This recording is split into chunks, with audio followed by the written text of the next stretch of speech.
Greetings of peace. Like many of you around the world, I woke up this morning with the bad news of the Iran war or the war on Iran being underway. It was highly anticipated, and many predicted that it could even happen this weekend, and it did, on this very Saturday.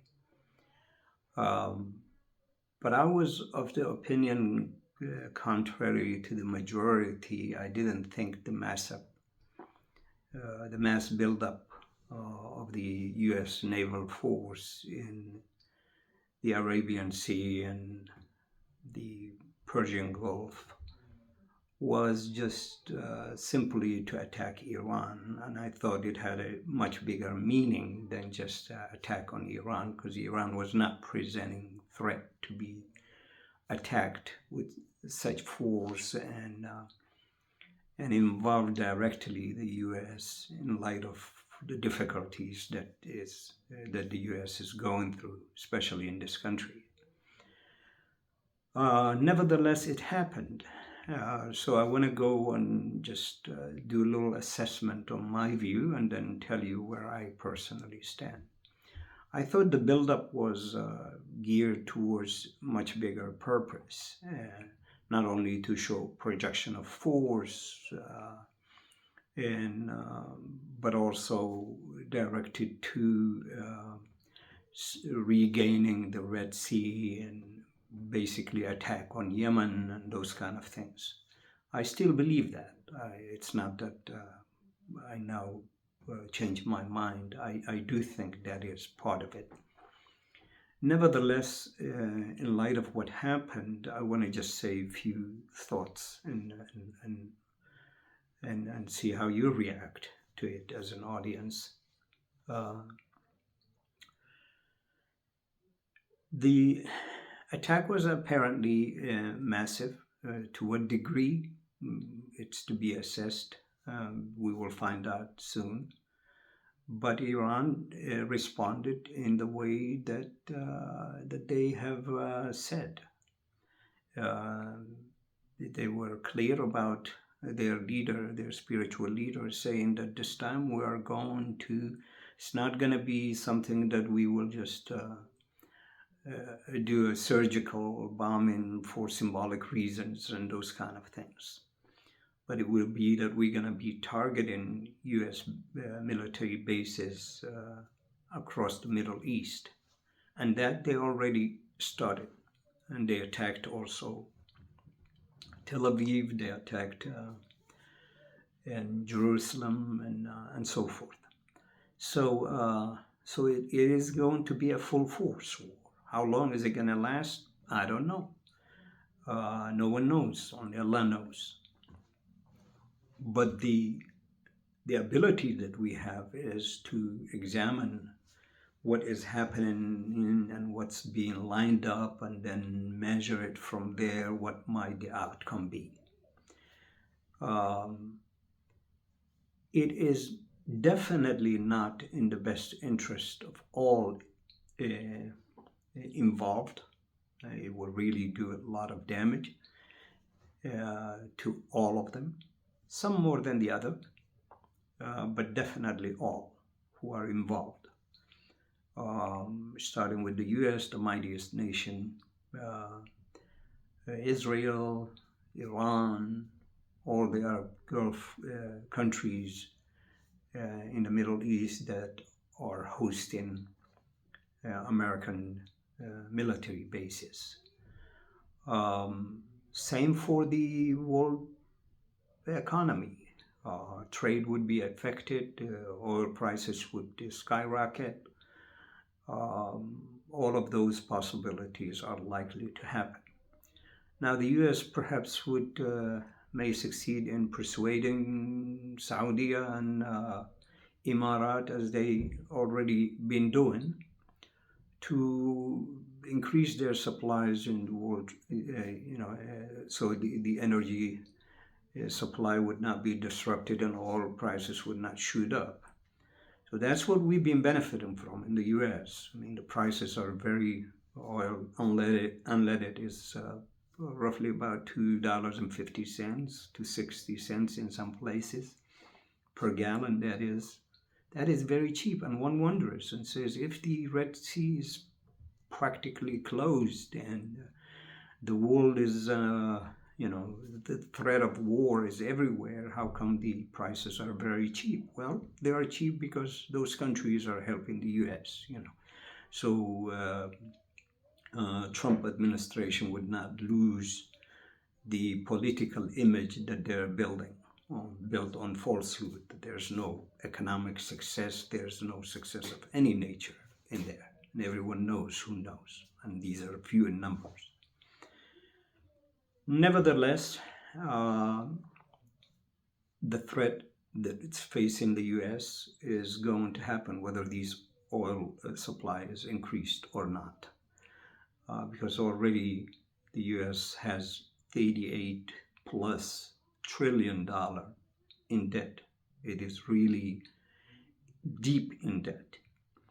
And the threat, on the dollar being the currency of the world, is being already, the BRICS coalition is already presenting that. And some countries are considering basically doing trade, and they're actually doing it. Countries such as Russia, China, India, they already started trading with their own currencies and all of that.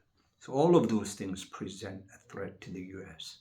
So when you look at this war, there is no strategic gain for the U.S. In fact, there is a strategic loss and threat to the U.S. and its interests in the Middle East. And of course, strategically, U.S. is, at least that's what Trump said, and that's what,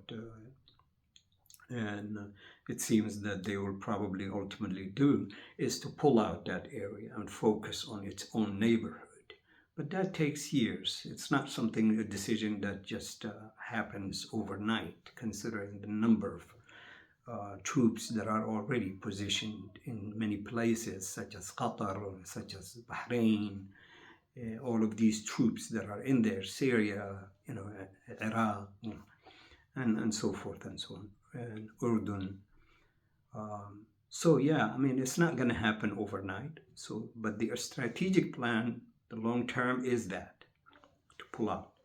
Meanwhile, Israel is aware of these things and wants to pull, and in fact succeeded in pulling the U.S. into a war that has no benefit for it. And one may ask why. Why would they do that?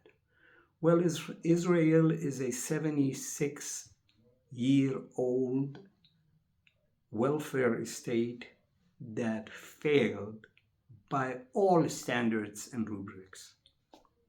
Failed. It cannot defend itself. It cannot sustain itself. Exodus out of the state already started. Reverse exodus away from Israel. Many of its elite, and they're not counting the little guys who are nobodies, who just packed and left. Those are probably exceeding the million.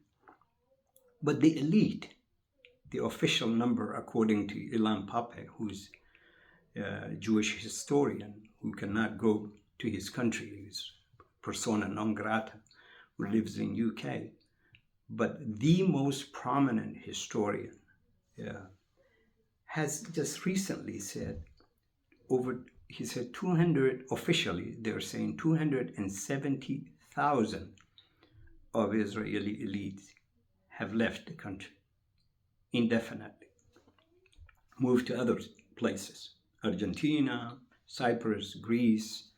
They're fleeing their country, basically. They see no future in it. And the reality is every day Israel has a new enemy.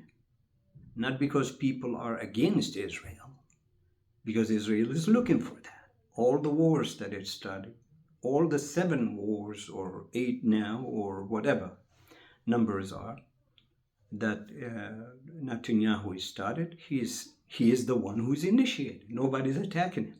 You know, so the future is bleak. Not only that, but also it coincides with the Jewish belief that previously, twice, the Jewish people have experienced what they call the 80-year curse. Like they will rise to certain power, and then on the 80th year, that everything just collapses.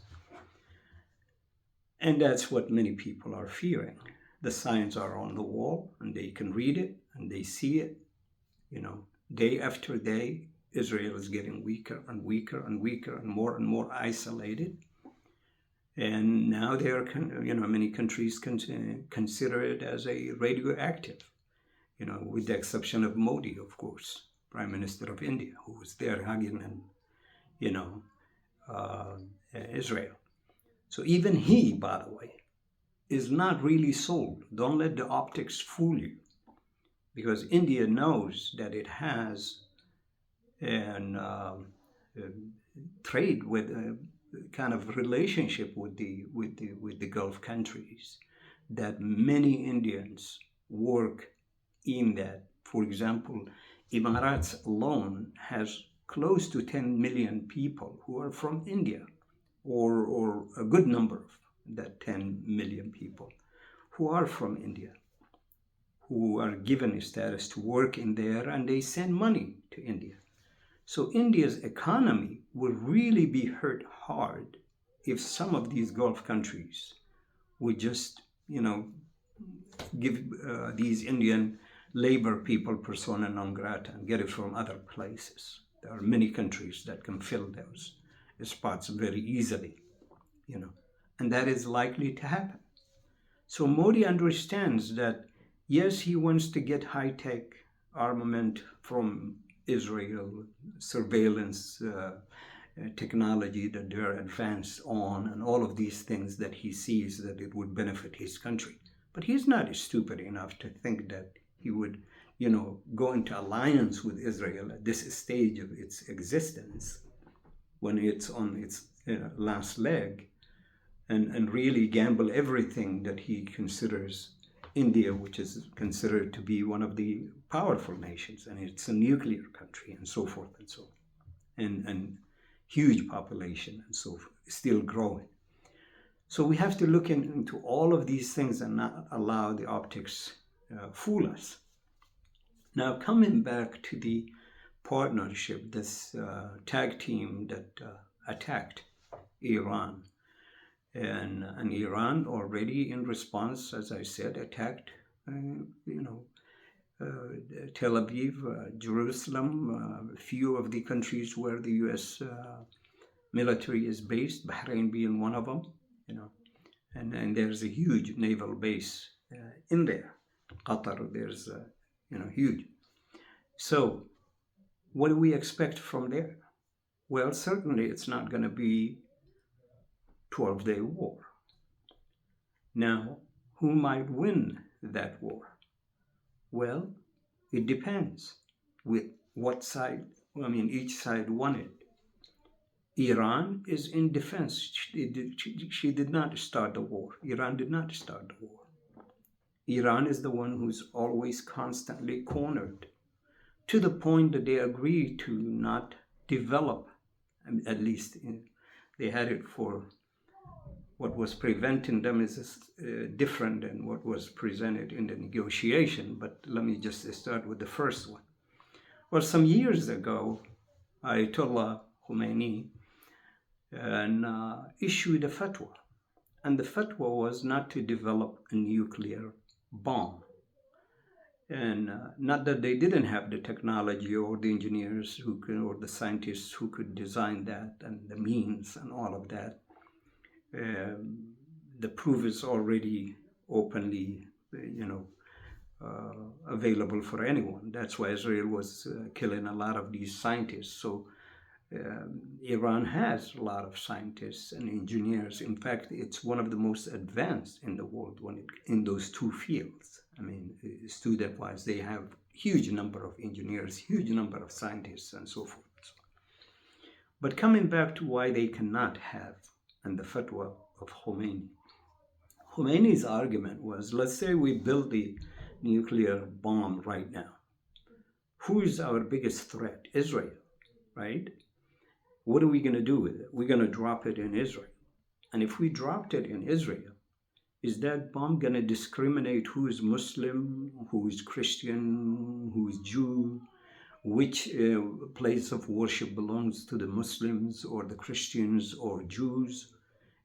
Is it going to discriminate, or it's going to destroy everybody all across and leave years and years of radioactive, future for the whole neighborhood, basically?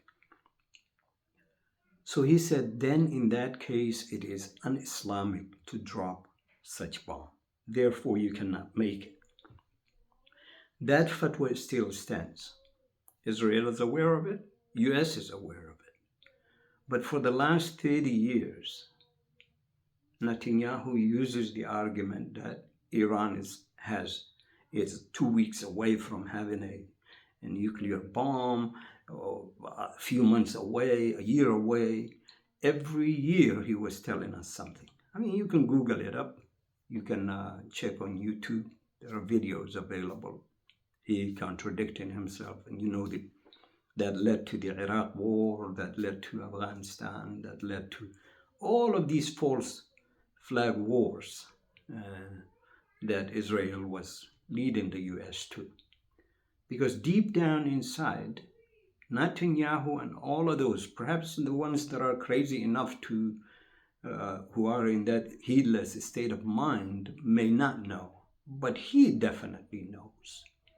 Because he's just in partnership with these cuckoos, but he's not one of them. At the end of the day, he knows what works and doesn't work. But he now finds himself in a corner, and for that reason, he wants to act as crazy as the other people. Because there's no law, he's not being held accountable to anything. And Israel is supposedly above the law, But deep down, he knows that Iran does not have it, and this is not easy as he projects it. He understands that. But he'll keep doing it. Why? Because he knows his future is done. And also he knows the sentiment that's building every day in the US. People are sick and tired of what the genocidal regime is doing, what this suicidal regime is doing, and how it's dragging US into a war that's not in any way, shape, or form benefiting the US interest. Paid for by the taxpayers, bled for by the US soldiers. Israelis are in bunkers as we speak. They're filming themselves. You can, go into social media and check, for example, any of the networks that you watch or any of the platforms. You will find videos that they're recording themselves dancing in the bunkers and all of that. Meanwhile, the attack on Bahrain, the naval base in there, who do you think will be killed in that? American soldiers. Now MAGA is already split into two. And so is the Republican Party. The numbers are every day coming out, increasing. The public did not support this war. Close to 80% or so, last polls that I came across, was against it. 20-some% supported.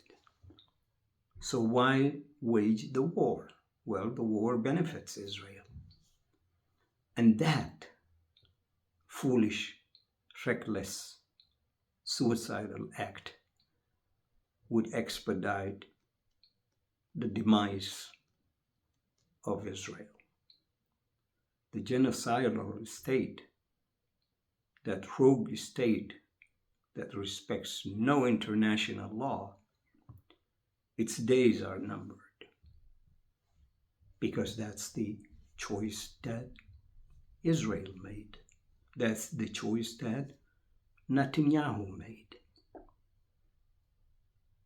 And I ask God to keep us all safe and protect us all.